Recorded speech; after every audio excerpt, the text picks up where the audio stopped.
Êtes-vous un parent pressé? Eh bien, osez la lenteur, ici maintenant avec moi. Je m'appelle Osanne Juteau et je suis maîtresse de la lenteur.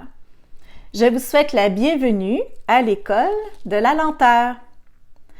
Pourquoi croire en soi, c'est divin? Eh bien, d'abord pour se sentir légitime, se sentir d'avoir le droit d'exister, parce que nous sommes des êtres divins emplis de gratitude. Prendre le temps d'avoir un message de gratitude vis-à-vis notre vie, notre abondance que nous vivons au quotidien. Honorer cette abondance, dire merci. Comme moi, je suis emplie de gratitude de vivre à la campagne, dans une magnifique maison centenaire, dans un village avec une belle communauté. Aussi, parce que nous sommes des créateurs de beauté. Nous pouvons créer la beauté en nous et autour de nous. Il s'agit, par exemple, de penser au jardin qu'on veut planter. On crée une abondance future qui grandit, qui va évoluer durant l'été. Parce que nous espérons, nous croyons en l'humanité. Nous croyons à l'amour universel, à la paix universelle. Parce que la Troisième Guerre mondiale, psychologique, sous tension, économique, de vendre des armes, de pervertir, l'innocence, de mettre un climat d'anxiété généralisée, il faut dire non. Parce que nous sommes des êtres divins. Croire en soi, c'est divin. Alors, c'est essentiel. Eh bien, pourquoi croire en soi, c'est divin? Eh bien, ensuite, c'est être dans l'action du cœur. Parce que nous agissons pour le plus grand réveil de tous. Une action simple, c'est de dire non à la prochaine tension, la prochaine crise sanitaire, de dire non aux injections expérimentales. Notre corps nous appartient. Nous devons protéger les enfants de leur intégrité. Parce que les injections expérimentales ARN messager, bien, ce sont une expérience génétique. Puis, ça a été, programmé, ça a été bouleversé, ça a été imposé. Il n'y a pas eu de réflexion, il n'y a pas eu on n'avait pas le droit d'exercer notre libre arbitre parce qu'on se faisait juger. Alors, c'est de dire non aux prochaines injections vis-à-vis des crises. Une crise sanitaire. Parce que nous décidons d'honorer la vie en nous et autour de nous. Oui, nous sommes des êtres vivants. Nous vivons dans une biodiversité. Nous avons un système immunitaire.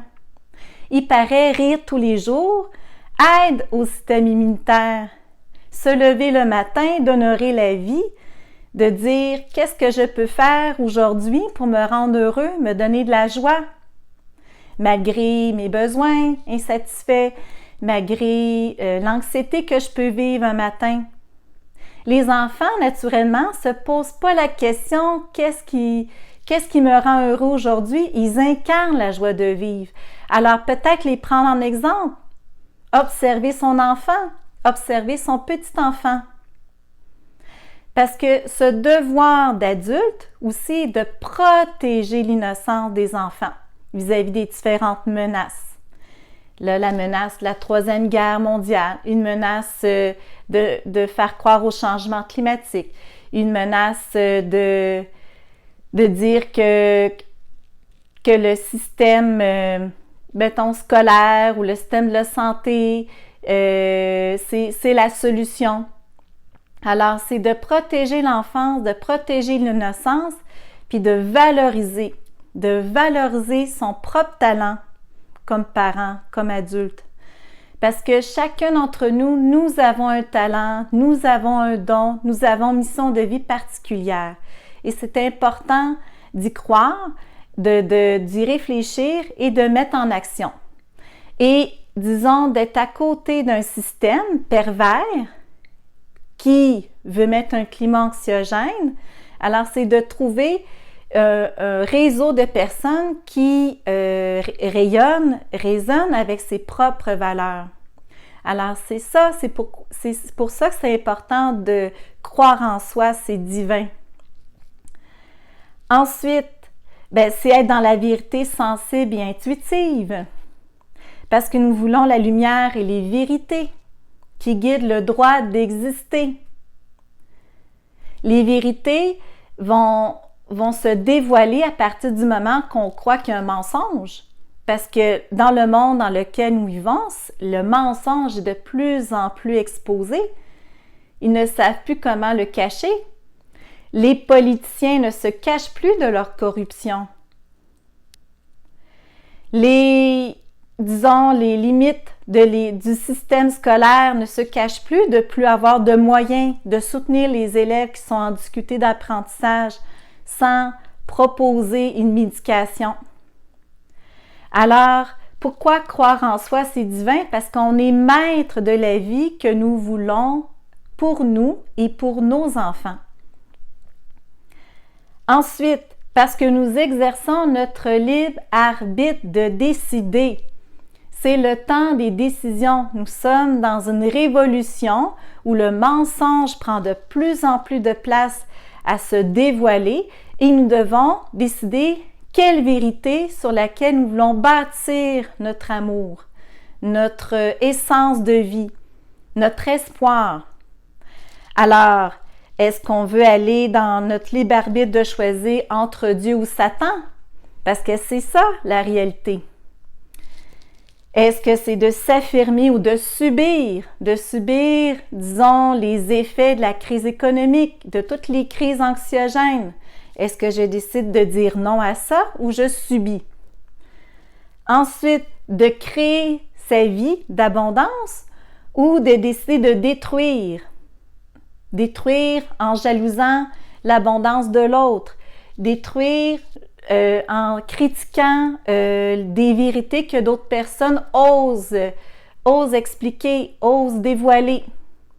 Parce que ce n'est pas les médias de masse qui vont créer des vérités, c'est d'abord en nous-mêmes. Alors, quel est le rôle de premier éducateur de mon enfant que je veux jouer auprès de mon enfant? Parce que ce n'est pas les écrans qui vont l'éduquer, ce n'est pas le divertissement pervers qui va lui donner des valeurs sur lesquelles il va pouvoir s'asseoir et grandir à travers sa mission de vie, alors à travers sa vie de jeune adulte et peut-être de futurs parents.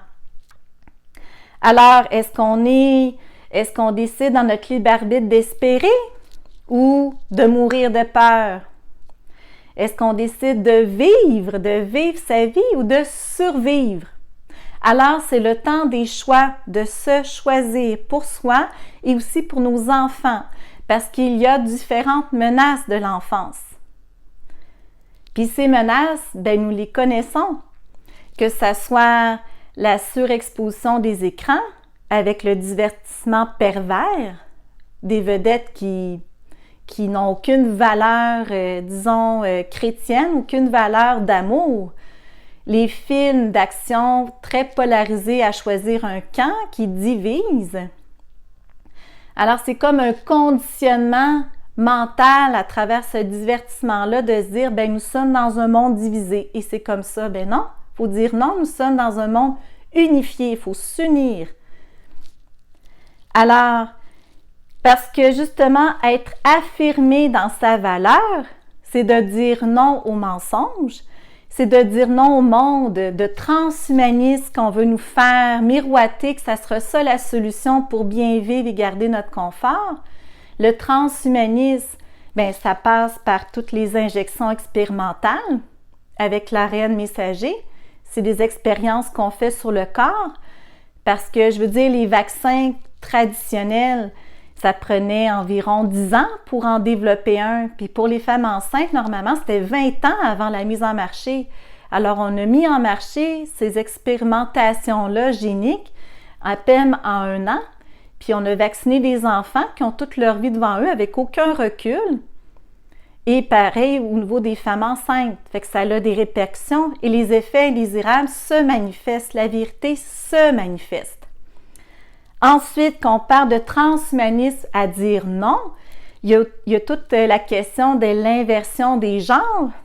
On parle d'identité de genre chez les enfants dans les écoles à travers le programme d'éducation à la sexualité. Il faut dire non à ça.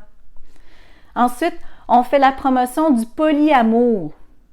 Alors, c'est comme si l'amour, ça pouvait devenir quelque chose de global, comme une secte. On peut être plusieurs personnes à s'aimer, à s'échanger, à avoir des relations intimes. On n'a plus cette valeur-là de fidélité, d'honorer la personne avec qui on passe sa vie et d'avoir ce cœur-là, ce noyau familial qui est composé de parents, de deux parents, que ce soit une maman, un papa, deux mamans, deux papas, mais deux modèles identitaires sur lesquels l'enfant peut se fier. Là, on parle de polyamour, c'est complètement éclaté. Ensuite, il y a toute la notion de sexualisation des enfants dans le transhumanisme, le divertissement satanique, l'identité numérique. Alors, ils sont arrivés avec la COVID, le passeport vaccinal. Alors là, ils vont arriver avec une identité numérique, avec une monnaie générale numérique, uniformisée. Alors, il faut dire non à ça. Toute la bêtise artificielle qu'on met de l'avant. Ah, c'est l'avenir, la bêtise artificielle. Ça va nous faciliter nos communications, ça va faciliter notre économie, nos échanges. Ben non, il faut dire non. Une bêtise artificielle ne va pas penser avec une émotion, avec une introspection. Parce qu'on perd notre pouvoir créateur avec la bêtise artificielle. Ensuite, il y a toute la destruction du refuge familial traditionnel, formé par deux parents, formé par des grands-parents. Et il y a une atteinte aussi aux valeurs chrétiennes, l'amour de son prochain, le respect de l'autre, le respect des valeurs de partage, d'entraide. Alors, la joie, la paix universelle, croire en son prochain, croire qu'il y a une protection divine, croire en soi, d'être reconnaissant de la vie que nous avons. Alors, c'est de dire oui à la vie. C'est ça la solution. Parce que dire non au mensonge et de dire oui à la vérité, c'est ça qui nous donne un pouvoir comme parent, comme premier éducateur à son enfant. Alors, quel est votre pouvoir comme parent pour croire en soi et de voir ça comme un cadeau divin? Qu'est-ce que vous pouvez faire auprès de votre enfant pour lui transmettre vos valeurs? Qu'est-ce que vous pouvez faire à votre enfant pour le protéger des menaces de la société perverse? Alors, écrivez-moi ça en commentaire. Quel est votre pouvoir parental créateur d'amour divin? Alors, y aller avec une dimension spirituelle. C'est quoi votre rôle de parent dans votre vision spirituelle de parent? Parce qu'on est là-dedans. Il faut en discuter. Et puis moi, je suis là pour vous, Osanne, maîtresse de la lenteur, avec cette vidéo « Pourquoi croire en soi, c'est divin ?» Eh bien, je vous offre 2 rendez-vous de ralentissement parental. Prenez-le parce que c'est une occasion d'échanger sur vos valeurs spirituelles dans votre famille. C'est une occasion d'échanger pour mettre de la lenteur, pour mettre de la beauté dans peut-être le climat anxiogène que nous sommes en train de passer. Alors, prenez votre rendez-vous de ralentissement parental. Il y en a 2. Alors, prenez-le maintenant. Ça me fera plaisir d'échanger avec vous. Et écrivez-moi en commentaire quel est votre pouvoir parental au niveau spirituel auprès de votre enfant. Parce que croire en soi, c'est divin. Bisous!